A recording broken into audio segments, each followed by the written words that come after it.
पहाटेची वेळ होती. सगळीकडे शांतता पसरलेली. एक्सप्रेस वे वरून धावणारी प्रत्येक बस, प्रत्येक कार आपल्या गंतव्यस्थानाकडे वेगाने सरकत होती. प्रवासी गाढ साखर झोपेत होते. त्यांच्या मनात भविष्याची स्वप्ने होती. घरी पोहोचण्याची ओढ होती. पण त्या स्वप्नांना, त्या शांततेला अचानक एका भीषण आवाजाने चिरडले. हा केवळ आवाज नव्हता, तो होता विनाश. तो होता अनेक निष्पाप जीवांच्या आयुष्यातील शेवटचा थरार. दिल्ली आग्रा एक्सप्रेस वेवर पहाटेच्या भयान अंधारात काही क्षणात होत्याच नव्हतं झालं. नेमकं काय घडलं हेच व्हिडिओच्या माध्यमातून जाणून घेऊयात. आज पहाटे म्हणजेच सूर्य उगवण्यापूर्वीचा तो काळ, जेव्हा निसर्गात शांतता असते आणि रस्ते मोकळे असतात. याच वेळी यमुना एक्सप्रेस वेवर पलदेव पोलीस ठाण्याच्या हद्दीत एका पाठोपाठ एका वाहनाची धडक झाली. आग्र्याहून नोएडाच्या दिशेने जाणाऱ्या मार्गावर हा अपघातांचा साखळी स्फोट घडला. कोणालाच कल्पना नव्हती की ज्या महामार्गाला वेळेची बचत करणारा देवदूत मानला जातो, तोच आज काळ म्हणून उभा राहील. पोलिसांनी दिलेल्या प्राथमिक माहितीनुसार या भीषण अपघाताचे सर्वात मोठे आणि पहिले कारण होते ते दाट धुके. पहाटेच्या वेळी एक्सप्रेस वेवर धुक्याची चादर इतकी जाड होती की समोरचं दृश्य काही मीटरच्या पलीकडे दिसत नव्हतं. जणू काही आकाशानेच आपल्या पापण्या मिटून घेतलेल्या होत्या. याच अंध आणि धुसर वातावरणाचा गैरफायदा घेऊन काळाने आपले क्रूर रूप दाखवलं. प्रत्यक्षदर्शी सांगतात की या अपघाताची सुरुवात एका साध्या धडकेने झाली.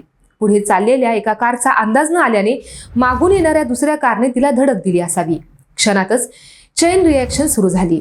प्रचंड वेगात असलेले आणि धुक्यामुळे काहीसे न दिसणारे इतर चालक सावरण्यापूर्वीच एकमेकांवर आदळू लागले. हा साखळी अपघात इतका भयानक होता की पाहणाऱ्यांच्या काळजाचा ठोका चुकला. या साखळी अपघातात एकूण 8 बसेस आणि 3 कार एकमेकांवर आदळल्या. या 8 बसेसपैकी 6 बसेस स्लीपर होत्या, म्हणजे ज्यातून लांब पल्ल्याचे प्रवासी झोपून प्रवास करतात. कल्पना करा, प्रवासी आपल्या सीट्सवर शांतपणे झोपलेले असताना त्यांच्या अंगावर अचानक मृत्यूचा आघात झाला. एका रोडवेज बस आणि 3 छोट्या कार्सने यात चक्काचूर झाला. गाड्या एकमेकांवर आदळल्यानंतर सगळ्यात थरारक आणि भीतीदायक गोष्ट घडली ती म्हणजे आग. धडकीमुळे इंधनाच्या टाक्या फुटल्या असाव्यात किंवा शॉर्ट सर्किट होऊन या गाड्यांनी तात्काळ पेट घेतला. काही क्षणातच अपघातग्रस्त गाड्यांच्या ढिगाऱ्यातून आगीचे लोळ आकाशाकडे झेपावले. स्लीपर बसेसमध्ये लागलेल्या आगीमुळे आत अडकलेल्या प्रवाशांसाठी बाहेर पडण्याचे मार्ग बंद झाले आणि परिस्थिती अधिकच गंभीर बनली. अपघात ज्या गावाजवळ झाला तिथले लोक मदतीसाठी धावले. प्रत्यक्षदर्शींनी सांगितलेली कहाणी मन हेलावून टाकणारी आहे. गाड्या एकमेकांवर आदळल्या तेव्हा बॉम्बस्फोट झाल्यासारखा मोठा आवाज झाला. एका साथीदाराने सांगितले, सर्वत्र आरडाओरड सुरू होता. लोक मदतीसाठी धावा करत होते, पण आगीमुळे त्यांना जवळ जाता येत नव्हतं. गावातल्या लोकांची मानवता आणि मदतीची भावना खूप महत्त्वाची ठरली, पण दृश्याची भीषणता त्यांनाही स्तब्ध करून गेली.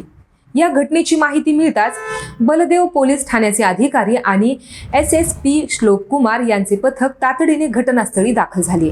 प्रशासनाचे पथक आणि यमुना एक्सप्रेसचे प्राधिकरणाचे कर्मचारीही त्वरित मदतीसाठी पोहोचले, पण तोपर्यंत परिस्थिती खूप हाताबाहेर गेलेली होती.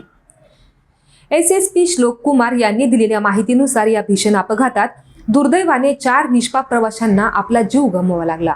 याशिवाय 25 प्रवासी जखमी झालेले आहेत. अपघाताचे स्वरूप इतके गंभीर होते की जखमींपैकी अनेकांची प्रकृती चिंताजनक आहे. त्यांना त्वरित जवळच्या रुग्णालयांमध्ये हलवण्यात आलेले आहे आणि डॉक्टरांची टीम त्यांच्यावर उपचार करत आहेत. या घटनेत अग्निशमन दलाच्या जवानांनी खऱ्या अर्थाने शौर्य दाखवले. भीषण आग आणि त्यात अडकलेले प्रवासी, अशी गंभीर परिस्थिती असतानाही जवानांनी अथक प्रयत्न केले. त्यांनी मोठ्या प्रयत्नानंतर आगीवर नियंत्रण मिळवले आणि आत अडकलेल्या प्रवाशांना बाहेर काढण्यात मदत केली. प्रत्येक जीव वाचवण्यासाठी त्यांनी स्वतःच्या जीवाची पर्वा केली नाही. या भीषण अपघातामुळे एक्सप्रेस वेवरील वाहतूक पूर्णपणे ठप्प झाली.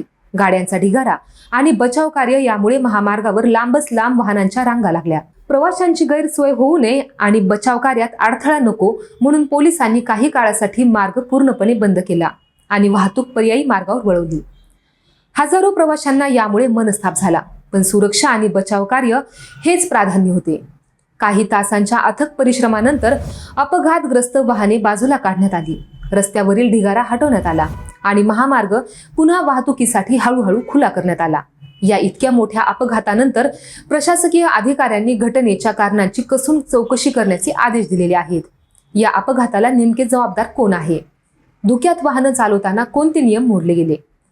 बसेसची तांत्रिक तपासणी झाली होती का, असे अनेक प्रश्न आता उपस्थित झालेले आहेत. या घटनेमुळे पुन्हा एकदा एक्सप्रेस वेवरील सुरक्षा व्यवस्था आणि बसेसच्या तांत्रिक तपासणीचा मुद्दा ऐरणीवर आलाय. एक्सप्रेस वेवर वेगाची मर्यादा काय असावी, धुक्यासारख्या परिस्थितीत प्रशासनाने कोणते कठोर नियम लागू करायला हवेत, खासगी बस कंपन्यांच्या बेजबाबदारपणावर अंकुश कसा ठेवावा, तुम्हाला याबद्दल काय वाटतं आम्हाला कमेंटमध्ये सांगा आणि आपले पब्लिक कट्टा हे YouTube चॅनल सबस्क्राईब करायला विसरू नका. धन्यवाद.